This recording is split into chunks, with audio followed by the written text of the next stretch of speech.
വേർവിളിക്കണം. അവൻ അത്യുന്നതനായ ദൈവത്തിന്റെ പുത്രനാണ് എന്ന സത്യം അറിയാവുന്നത് മേരിക്കായിരുന്നു.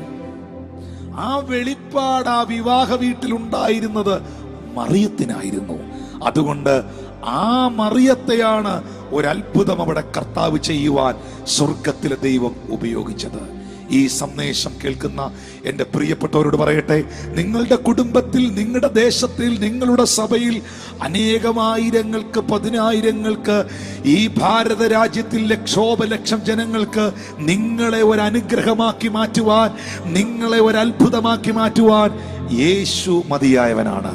പക്ഷെ ഒരിക്കലും ഏതെങ്കിലും കെട്ടുകഥകളിലും ആശയങ്ങളിലും മനുഷ്യൻ തരുന്നതായ തിന്മകളിലും ഒന്നുമല്ല നിങ്ങൾ വിശ്വസിക്കേണ്ടത്. വ്യക്തമായി, സ്പഷ്ടമായി, ആഴമായി യേശുവിനെ കുറിച്ചുള്ള വെളിപ്പാട് നിങ്ങളിൽ ഉണ്ടാകുവാനിടയാകട്ടെ. ആ കൈകളൊന്ന് ഉയർത്തിപ്പിടിച്ചേ, അധരങ്ങൾ തുറന്ന്, വായ്കൾ തുറന്ന് ഹല്ലേലൂയ